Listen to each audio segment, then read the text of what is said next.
made a mistake and put her in an environment where she's making decisions based on other decision points, but that was your mistake, and you will always bear that burden until she decides that she has made a mistake or does not decide that.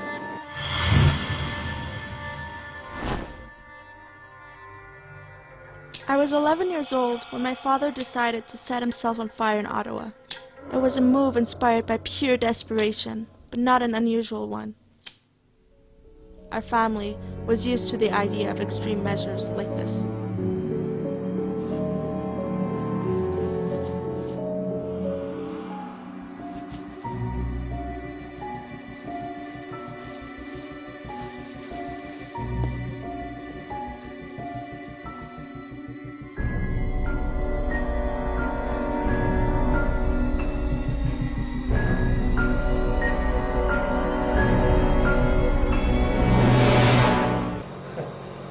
کجا برم شکایت به کی گویم یه حکایت این سر باباست این کاری که بابا سر من میکنه من کجا برم شکایت کنم به کی بگم این داستانو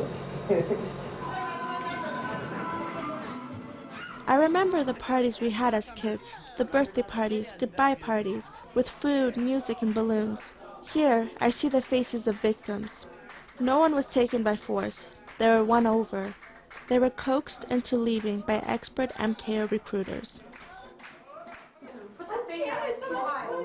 When we went to Camp Ashraf, Dad caught up with some of these kids, their stories told in fearful whispers, helped him realize what was really going on, what he had got himself into, what he had gotten us into, and where his kids might be heading. In Camp Ashraf, women and men are kept separate.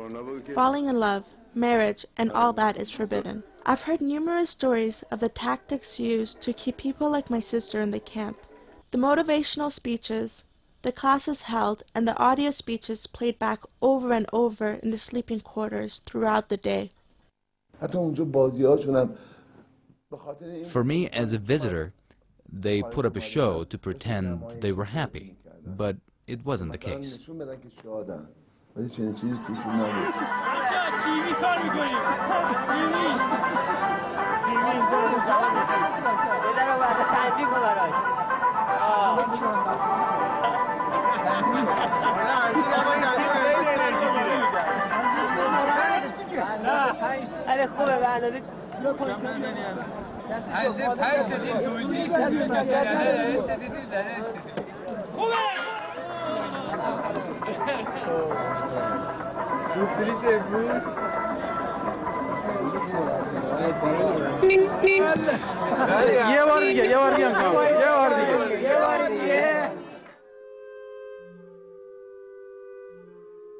My sister Somaya is one of them.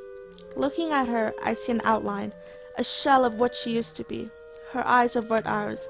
She's distant and detached, certainly not the sister I grew up with. After 10 years in the camp, she told us she wanted to stay there.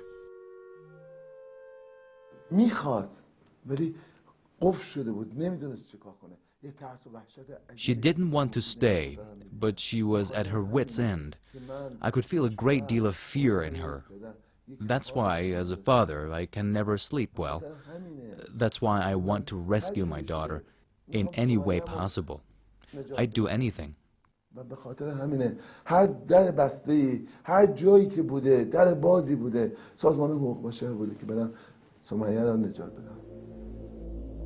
Another tactic the MK uses is to make the people in the camp terrified of being sent back to Iran one day. Dad says that even in Canada, we were led to believe that we would never be able to go back to Iran. یکی از شیوهایی که سازمان همیشه به کار می‌برد این بود که بچه‌ها رو می‌ترسوند. A new strategy that MKO always used was to terrify kids and the troops to stop them from thinking of ever returning to Iran.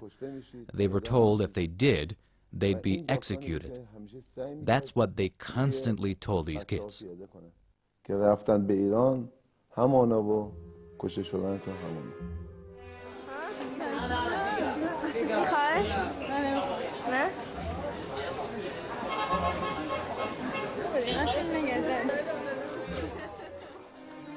But Dad says Somay is stuck between a rock and a hard place, and has no choice but to accept her situation.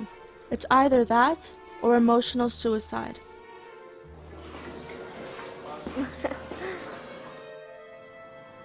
Dad persisted.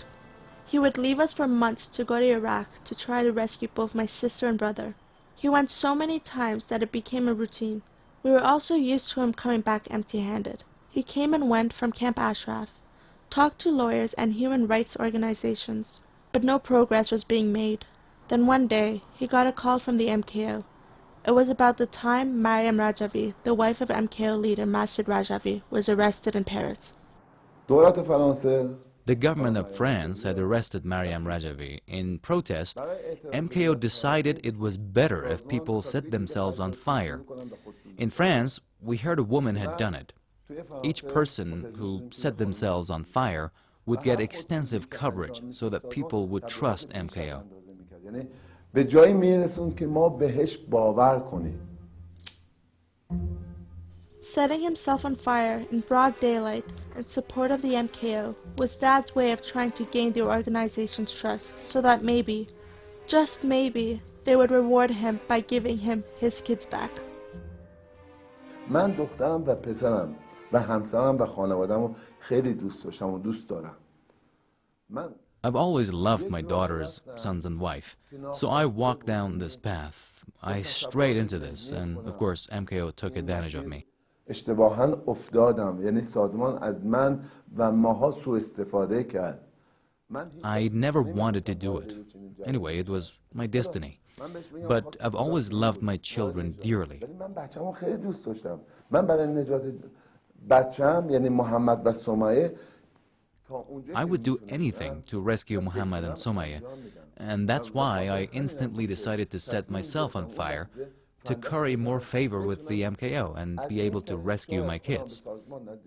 و بتونم سمیه و محمدو از اونجا نجات بدم. But it didn't work. The next day, everything went back to the way it was. Deadlock. Then one night, Dad had this dream. داشتم خواب محمدو میدیدم. I dreamt of Muhammad. Suddenly, he called and said, "Dad, come to Iraq with all my IDs and rescue me." I told him to give me 14 days. He said the sooner the better. I promised to do it in 14 days. The reason I asked for 14 days was I didn't have money at the time. So I worked, saved up, and then went to Iraq. When my dad got to Iraq, he found my brother confined in a container in Camp Ashraf. He got him out, and the MKO brought Somaya to him. They lived in the camp for 4 months together. To raise their spirits, Dad threw a birthday party for Muhammad and Somaya.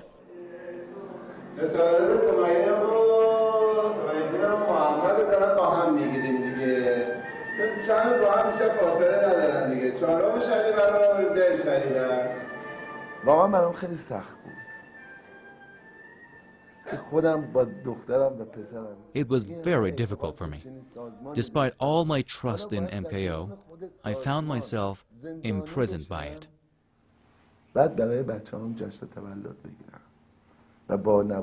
Then, without their mom and sister being there, I celebrated their birthday. I still thank God. I cried at nights, but I was hopeful I was taking them back with me and tried to lift their spirits. و سعی میکردم اینا رو از اون فضا بیارم بیرون.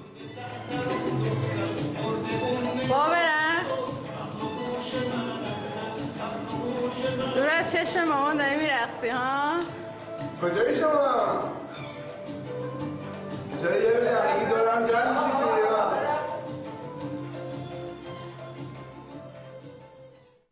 But then the MKO told Dad he couldn't stay there because he had already cost them too much. Dad turned to the Americans that had by then invaded Iraq and disarmed the MKO.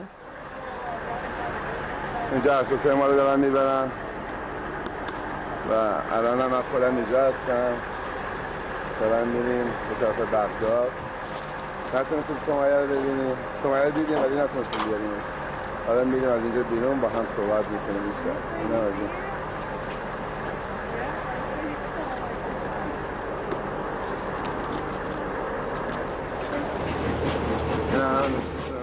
They told Dad he would have to leave for Canada, but Mohammed was in a very fragile state.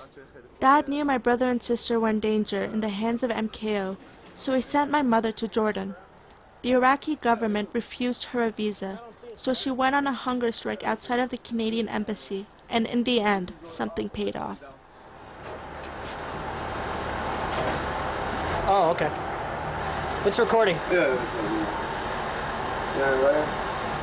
سوار ماشین آمریکایی شدیم صبح ساعت 9 صبح بریم برمیگردیم به طرف گیت که از اونجا برگردیم بریم به طرف ولی نتیجه ما این بود که تونستیم سمیه رو حداقل ببینیم. دیدیم سمیه خیلی مریضه، سمیه احتیاج به کمک داره، از شما میخوایم کمک هم کنیم. از اون خیلی مشکل داشت سمیه. حالا به هر صورت اومدیم اینجا و الان دیگه کاری نمی‌کنیم. دیگه توقع خدا ببینیم خدا چی می‌کنه.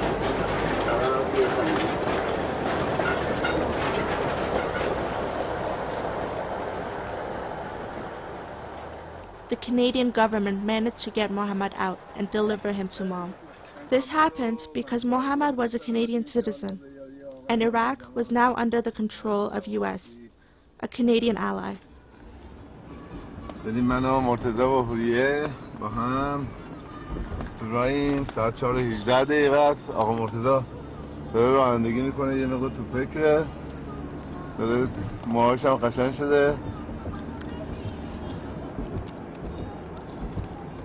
میریم فرودگاه.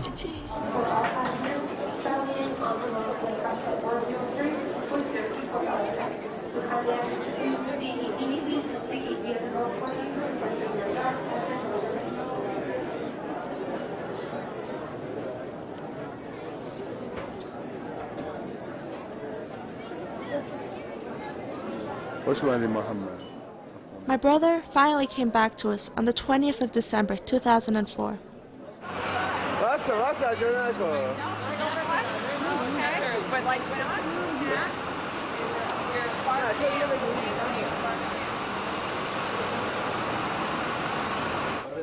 خوش اومدی، خوش اومدی. اوری بالا چراغ خاموش کن.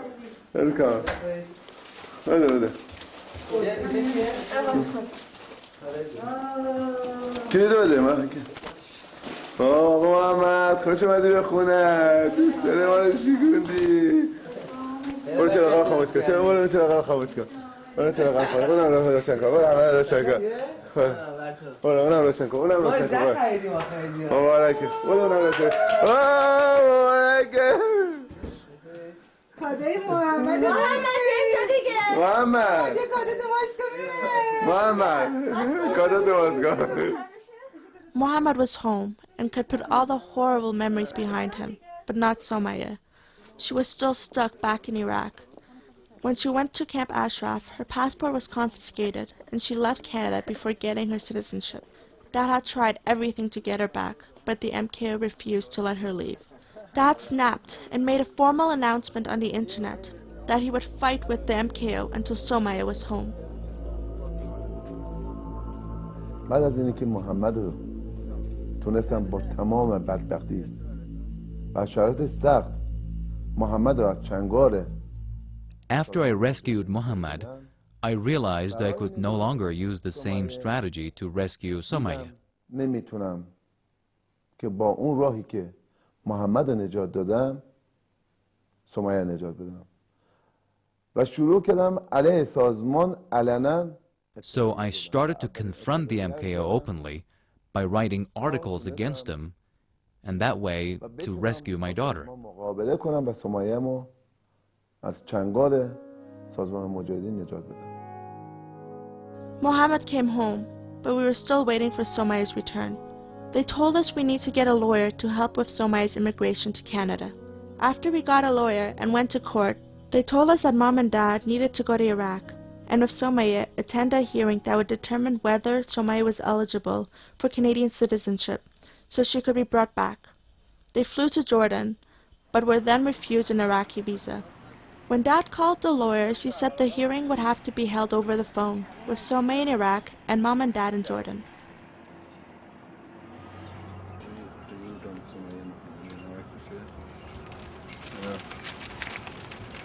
روزنامه نبض شباب عکس سمیه هست و اینم صفحه شماره 3 شه، یه صفحه کامل. این داستان یه دقیقه قشنگ ندا تو آفتاب گذاشتی. ما آمدیم اینجا با آمریکایی‌ها شروع کردیم صحبت کردن. روزنامه البیانه رو چیز کردن، اصلا اونجا رو هم میتونی باستی. روزنامه البیانه براش چاپ کردن. روزنامه شعبانیه عکس کلش رو انداختیم اینجا. خب آره. میتونی شما قبطرم واسی لطفاً که عکس کامل منو بندازید. و این عکس روزنامه از باب و نظر شبابه و داستانش اینجا مطرح کردیم. از آمریکایی ها کمک خواستن اینطور بندازن کل اینا رو، چیزاشون رو بنداز، دیواراشون رو بنداز، که من از اینا کمک خواستم که به من کمک کنن و بتونم هرچی سریعتر سمیه رو با خودم به کانادا برگردونم. The Americans brought Somaya for the video conference, but she didn't give any indication that she wanted to return. This was because after the conference, she would be sent back to the camp. For a girl who has been manipulated and suffered a lot of hardship, fear comes naturally, and the survival instinct takes over. I think she would have said anything to protect herself. شکنجه‌ای که به محمد کردن تو با چشت دیدی؟ سمیه تو شریک؟ تو خودت با چشت دیدی؟ تو با چشت دیدی که چطوری منو اذیت کرد؟ تو با ندیدی؟ منو نگاه کن. منو نگاه کن. ندیدی منو اینجا چطوری اذیتم کردن؟ کردن یا نکردن؟ هیچ. سازمان از فرد شروع میشه، از اون الفت شروع شد تا اونا.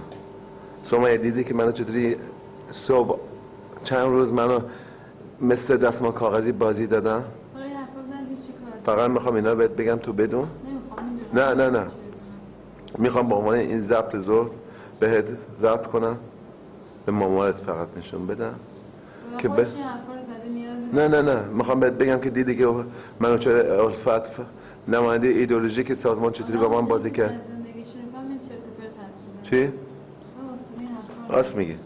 دیدی که چطوری میخواستم منو تو اون اتاق منو محمد بزنن؟ دیدی که اون شب چیکار کردن با من و چندین روز منو توی همون هتل نگه داشتن؟ همین مجاهدین. تهدیدهای مجاهدین تلفنی بودن که به من کردن، به مامانت کردن، تهدیدش کردن و به محمد و مرتضی تهدید کردن. سمیه تمام این حرفا رو بهت زدم و از الان همه اینا تو اگر از الان به واقع گوش نکنی، یعنی به واقع، پس از الان همین چی دوست داری به مامان و داداشات بگو، بهشون بگو که تو اینا رو همه چیز رو میدونی که این بلا بزن. نمیدونم. این کار رو با من نکردن؟ کردن یا نکردن؟ چرا جواب نمیدی؟ شکنجم دادن یا ندادن؟ برخورد بد کردن یا نکردن؟ کردن یا نکردن؟ خیلی خوب. کی کرد؟ مگه مسئولین سازمان مجاهدین نکردن با من؟ کردن. چرا کردن؟ چه بدی در حقشون کردن؟ چرا تموم شد؟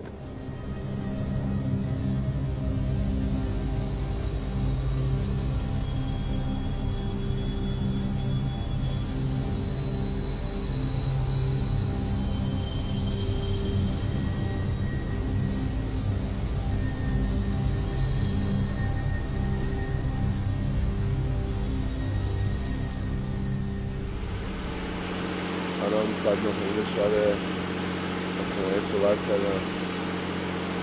سمیه اینطوریه شدن اینجا. سمیه با دیدن اولیه من خیلی بدش اومد، احساس نفرت کرد که من رو دید.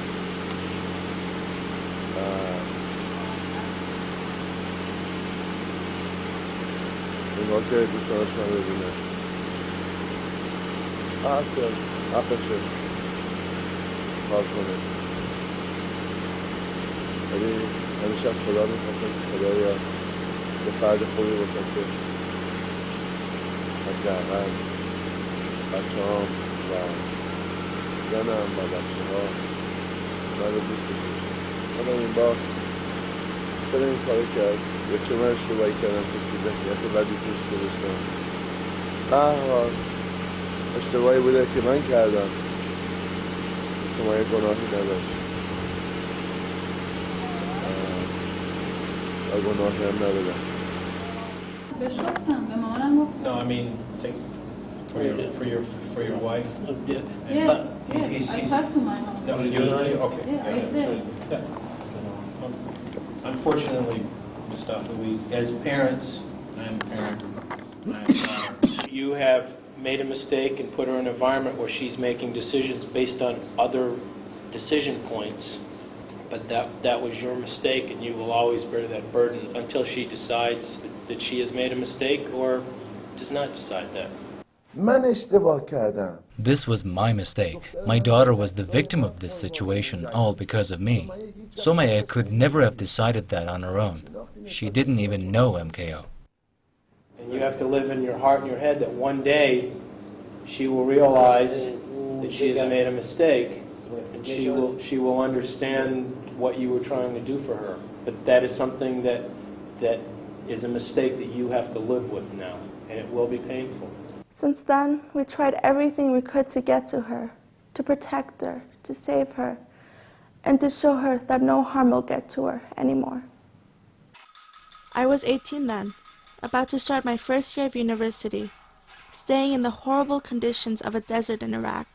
For 3 months, we camped outside of Ashraf in a small, sheltered huts shared with several other families. Bombings could be heard in the distance. Desperation filled our hearts, anger, and exhaustion took over our bodies, and we began shouting, expressing our loss and betrayal. Waking up every morning at dusk, we got ready to head back to the gates. For hours under the heat and polluted air, we begged some more. Near the end of our stay there, I was beginning to get frustrated. The Iraqi army kept bringing nothing but negative news about whether I'd be allowed to see my sister or not. Hope would rise and die every morning. With 11 years of despair built up in me, I didn't know whether to give up or keep on going. One time, they gathered a bunch of members of MKO and had them stand in a line to taunt us, to show us they built a wall, a shield with the children they took from their families. میخوام بچه‌هامونو ببینیم. میخوام ملاقات داشته باشیم. سمیه از من خواسته بود کمکش کنم. بیارمش بیرون. آمریکایی‌ها با همکاری این فرقه تروریستی سمیه نگه داشتن. I would take the microphone in my hands and tell them everything I felt. Then just as that was done to them and their loved ones, I would feel my hands and my voice shaking. I wondered whether my sister was among them, if she could hear my voice. I wanted to reach her for just a second because I knew that once she knew I was there and heard the desperation in my voice, maybe hope and strength would fill her once more. But when nothing happened, my mom, my dad, and I couldn't take it anymore.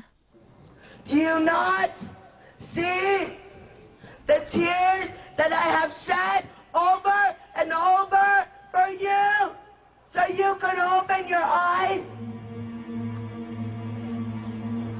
and maybe feel just a bit of the pain that I am feeling? During one of our regular pleas of protest, we started shaking the gates of the camp, and as the gates shook, rage took over, and the other families joined us. With all the force left in the old and the young, after months of being there, we broke open the gates and went in. We wanted to show them our strength and determination. When I stepped inside, all I could think of was running inside and finding my sister and saving her from them. But the Iraqi army blocked our way as we tried to run in, hitting us and pushing us back to prevent the MKO from attacking us. But I didn't care. I was willing to get shot to show the world that they were prepared to shoot a girl for wanting to see her sister.